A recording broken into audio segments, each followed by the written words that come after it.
नमस्ते सदावत्सले मातृभूमि।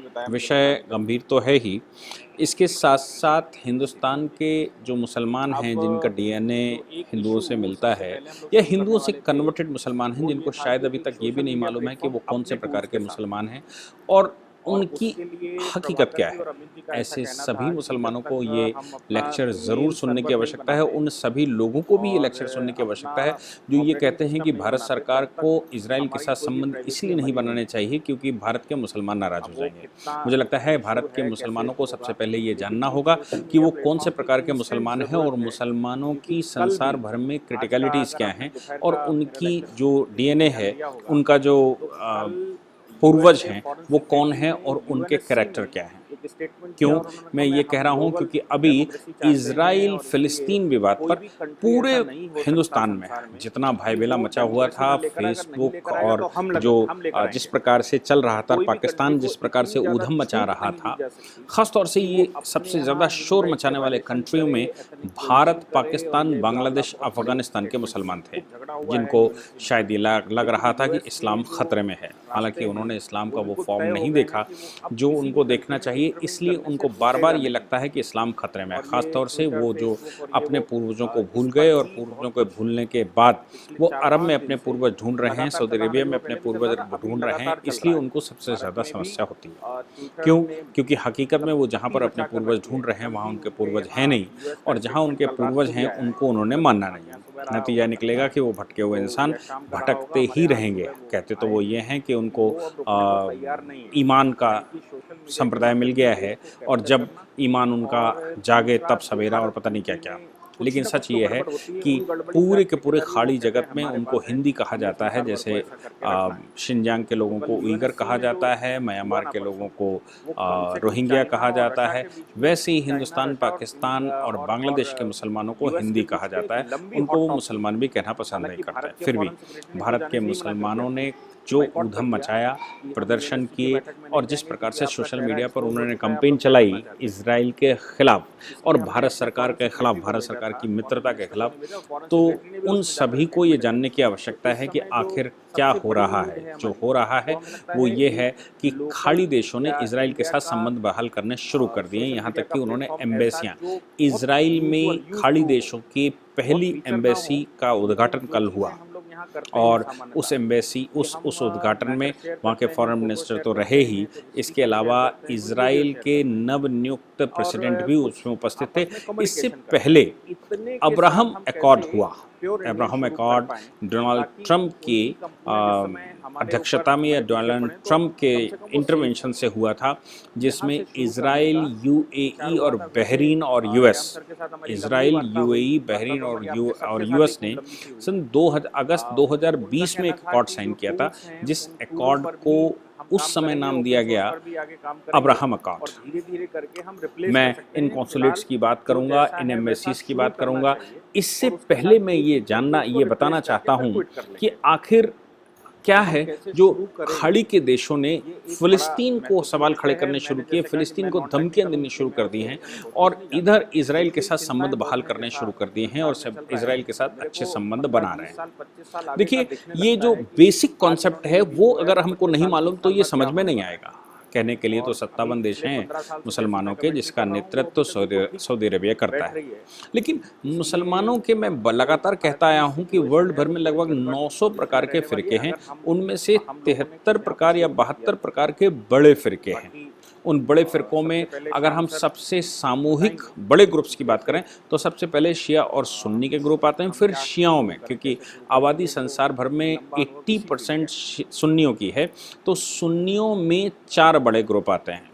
एक अपने आप को हनबली कहता है, एक अपने आप को मालिकी कहता है, एक अपने आप को शफ़ी कहता है और एक अपने आप को, जो भारत में समुदाय है, वो हनफी कहता है। यानी कि अबू हनीफा के फॉलोवर्स, मालिकी के फॉलोवर्स या इमाम शफ़ी के फॉलोवर्स और हनबली के फॉलोवर्स, ये आपस में इतने कट्टर दुश्मन हैं। सुन्नियों के अंदर की बात कर रहा हूँ और चौथा ग्रुप बहावी ग्रुप बन चुका है।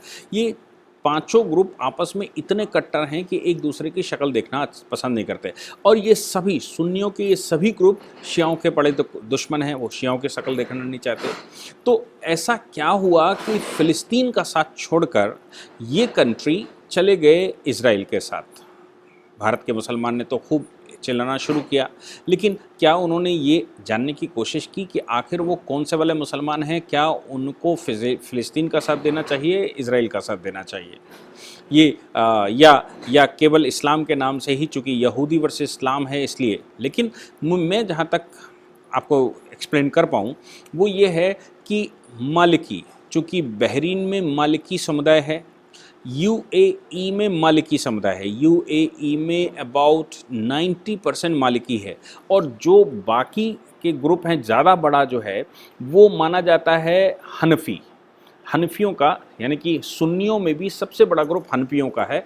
तो हनफी नहीं हैं ये, मालिकी हैं। बहरीन में भी, बहरीन में शिया ज़्यादा है और मालिकी भी है।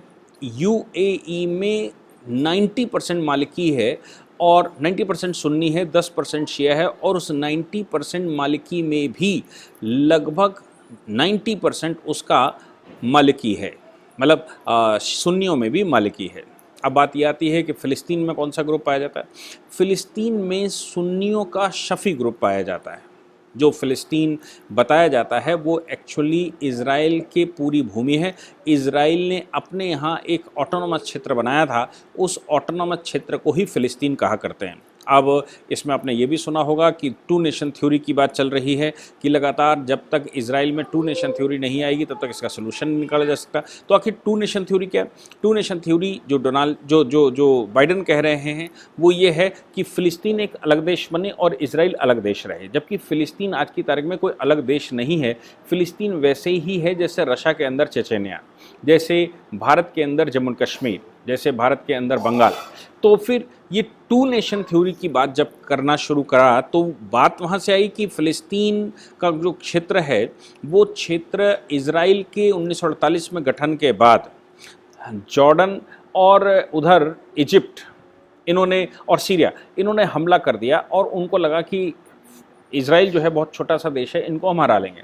नतीजा निकला कि इज़राइल का पलटवार जब हुआ, चूँकि इज़राइल 1000 वर्ष तक लगभग विलुप्त रहा और बाद में इज़राइल का जब अस्तित्व आया अंग्रेज़ों के जाने के बाद, तो फिर इन तीन देशों ने उन पर हमला कर दिया। नतीजा निकला कि इज़राइल ने उल्टा पलटवार किया और इनकी उल्टी भूमि उसने कब्जा कर ली। जब उल्टी भूमि कब्जा कर ली तो इज़राइल तो चूँकि नया देश बना ही था, इसलिए वो कितनी भूमि उसकी है, कैसी है, ये भी निर्णय सही से नहीं हो पाया था, इसलिए उसने उसकी भूमि कब्जा कर ली। और इसी क्षेत्र में जो मुसलमान रहते हैं उनको उस एरिया को फ़िलिस्तीन कहते हैं, और इसमें मोस्टली शफ़ी समुदाय के मुसलमान रहते हैं। अब चूँकि शफ़ी और मलकियों में आपस में 36 का आंकड़ा है, शफ़ी और हनबलियों में आपस का 36 का आंकड़ा है, और शफ़ी और हनफियों का 36 का आंकड़ा है, जबकि सऊदी अरबिया में ज़्यादातर बहावी रहते हैं और उसमें भी मालिकी रहते हैं। तो सऊदी अरबिया ने उनकी तरफ हाथ बढ़ाया, सूडान ने उनकी तरफ हाथ बढ़ाया, और इसके अतिरिक्त जब मैंने कहा कि अरब एकॉर्ड हुआ तो उस एकॉर्ड में जो लोग सामने आए वो बहरीन आया, चूँकि बहरीन शिया बाहुल्य है, वो यूएई आया चूँकि वो मलिकी बाहुल्य है। और ये आखिर ये अब्राहम एकॉर्ड किया क्यों गया? मैंने आपको बताया कि ये इनमें ग्रुप्स में हैं और इनमें आपस में इतनी वैमनस्यता चलती है कि एक दूसरे की शक्ल देखना भी पसंद नहीं करते, एक साथ इकट्ठे बैठ नहीं सकते, एक साथ इकट्ठे खा नहीं सकते। इनकी आपस में दुश्मनी सिर्फ इस बात की है कि उनके अल्लाह सच्चे, कि उनका पैगंबर सच्चा, कि उनकी हदीत अच्छी, कि उनकी किसकी हदीत सही है, कौन सही बोल रहा, कौन झूठ बोल रहा। झूठ और सही की लड़ाई में ही ये लगभग 1500 वर्षों से आपस में इतने भयंकर लड़ रहे हैं कि एक दूसरे की शक्ल भी नहीं देखना चाहते। बड़े ग्रुप्स में तो शिया सुन्नी एक दूसरे की शक्ल देखना ही नहीं चाहते, लेकिन सुन्नियों में भी ये चारों एक दूसरे की शक्ल देखना नहीं चाहते। अब क्या है ये Abraham accord? Abraham accord actually ये है कि जो अल-अक्सा मस्जिद है, जो इज़राइल के अंदर ये जेरूसलम में अल-अक्सा मस्जिद है, ऐसा कहा जाता है कि अल-अक्सा मस्जिद संसार, मोहम्मद के नाम की संसार का तीसरा बड़ा होलिस्टिक प्लेस है। पहले स्थान पर मक्का को कहते हैं, दूसरे स्थान पर मोहम्मद की मदीना में जो मज़ार है, जो मस्जिद है उसको कहते हैं, और तीसरा मोहम्मद जहाँ से इंतकाल किया या जहाँ से वो स्वर्ग गए वो अल-अक़सा मस्जिद कहा जाता है, जो यरूशलेम में है। यरूशलेम की अल-अक़सा मस्जिद में कैसे टूरिज़्म शुरू हो, उस टूरिज़्म के लिए इज़राइल ने वो रास्ता खोला और उन्होंने इन दोनों देशों के साथ एग्रीमेंट साइन किया। एग्रीमेंट साइन करके डिप्लोमेटिक रिलेशंस बनाए गए, और डिप्लोमेटिक रिलेशन बनाकर 2020 में ही सबसे पहले इज़राइल ने अपनी एम्बेसी दुबई में खोली, और इसके अतिरिक्त दूसरे शहर में उन्होंने अपना एक कॉन्सुलेट खोला वहाँ पर। और ये जो उन्होंने खोला, इसके साथ डिप्लोमेटिक रिलेशन शुरू हुए।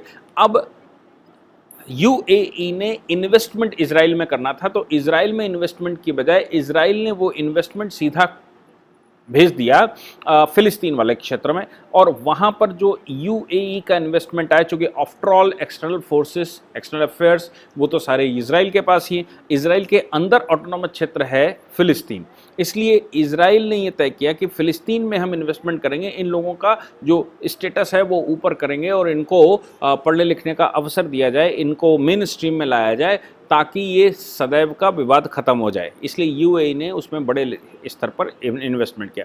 यही कारण था कि जिस समय युद्ध चल रहा था, जिस समय इंसर्जेंसी चल रही थी, ख़ास तौर से हमास और इज़राइल के बीच में, इज़राइल की मेन स्ट्रीम के बीच में या सेनाओं के बीच में, उस समय यूएई हमास को ही प्रश्न कर रहा था, क्योंकि उसका इन्वेस्टमेंट वहाँ पर जा रहा था। और फाइनली सब जानते हैं कि इज़राइल के बगैर फ़िलिस्तीन में कोई इन्वेस्टमेंट या कुछ भी नहीं हो सकता।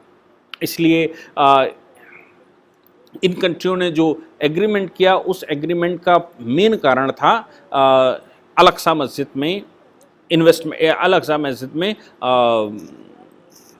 टूरिज़्म बढ़ाना। दूसरा, ईरान के ख़िलाफ़, चूँकि ईरान हम सब जान रहे हैं कि ईरान जो है वो इस समय अमेरिका के टारगेट पर है। वो 3 धुरी राष्ट्रों की बात जब करते हैं तो उसमें आज की तारीख में वो ईरान को लेकर आते हैं। हालांकि ईरान शिया बाहुल्य क्षेत्र है और ईरान किसी भी प्रकार से फ़िलिस्तीन का साथ नहीं दे सकता, और ईरान इज़राइल के साथ शुरू में दोस्ती अपनी बहाल कर रहा था, लेकिन इज़राइल चूँकि यूएस के साथ उसकी दोस्ती है और पक्की वाली दोस्ती है, और यूएस की जो सिद्ध कृपा है उसकी वजह से ही इज़राइल आज इस स्थिति में पहुंचा है।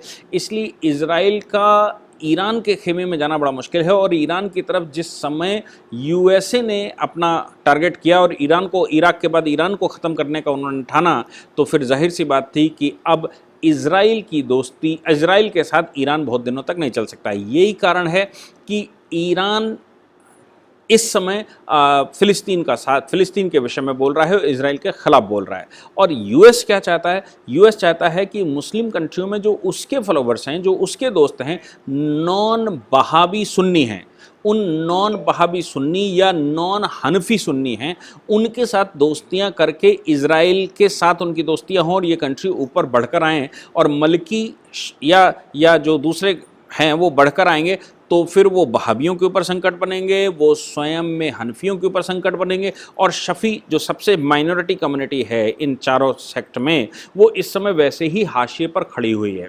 इसलिए अभी कल जब यूएई में जब यूएई ने अपना कॉन्सुलेट खोला, अपनी एम्बेसी खोली, तो तेल अवीव में उस एम्बेसी में इज़राइल के वो पहले इज़राइल के फॉरेन मिनिस्टर ने यूएई में खोली थी, पिछले महीने उनका विज़िट भी हुआ था, और अब इस समय यहाँ खोली गई है, और यूएई के एम्बेसडर भी अपॉइंट कर दिए गए हैं। मोहम्मद महमूद अल खजा ऑफिशियली वहाँ पर प्रेजेंट हुए, उन्होंने उसके उद्घाटन सत्र में भाग लिया। इसके अतिरिक्त इसी में इज़राइल के नवनियुक्त प्रेसिडेंट इसाक हर्ज़ोग ने भी भाग लिया, और उन्होंने एक अच्छा खासा मोटा भाषण दिया। उन्होंने कहा इससे यूएई और हमारे संबंध बहाल होंगे, इससे मुस्लिम जगत के साथ हमारी दोस्ती बहाल होगी, इससे हमारे क्षेत्र में जो ऑटोनॉमी है, हमारे क्षेत्र में जो हमारी सॉवरेंटी है, वो सॉवरेंटी अपने आप में मेंटेन रहेगी। और ये बातें करते हुए उन्होंने ये क्लियर किया कि अब इज़राइल की दोस्ती खाड़ी देशों के साथ है।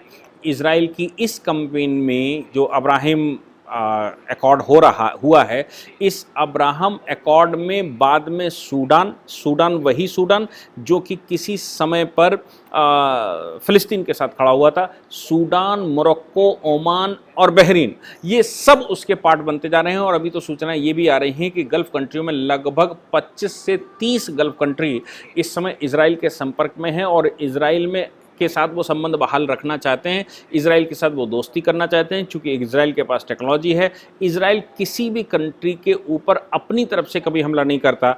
इजराइल अपने अस्तित्व को बचाने के लिए किसी भी स्थिति में जाने को तैयार रहता है। मुझे लगता है कि भारत के मुसलमानों को, भारत के लोगों को और भारत में जो सरकारें अभी तक रहीं, जिनको ये लगता रहा है कि नहीं, हम अगर इजराइल के साथ संबंध बहाल करेंगे तो फिर हमारे यहाँ के मुसलमान नाराज़ हो जाएंगे, उनको ये देखना ही होगा कि जब यूएई उनके साथ संबंध बहाल कर सकता है, जब बहरीन उनके साथ कर सकता है, जब सूडान उनके साथ कर सकता है, जब मोरक्को उनके साथ कर सकता है, और वो सारे प्योर इस्लामिक कंट्री हैं, तो भारत में तो प्योर इस्लामिक कंट्री, भारत तो इस्लामिक कंट्री ही नहीं है। और भारत में जो मुसलमान हैं वो भी बेसिकली ओरिजिनली मुसलमान नहीं हैं। वो अपने आप को मुसलमान कहते ज़रूर हों, लेकिन उनको तो अभी ये भी नहीं मालूम होगा कि वो कौन से वाले मुसलमान। उनको सिर्फ भारत में मुसलमानों की दो ही ब्रीड के बारे में लोग जानते हैं कि शिया हैं कि सुन्नी हैं। अभी वो सुन्नियों में भी नहीं जानते कि वो कौन से वाले हैं, वो हनफी हैं कि मालिकी हैं कि शफ़ी हैं कि हनबली हैं।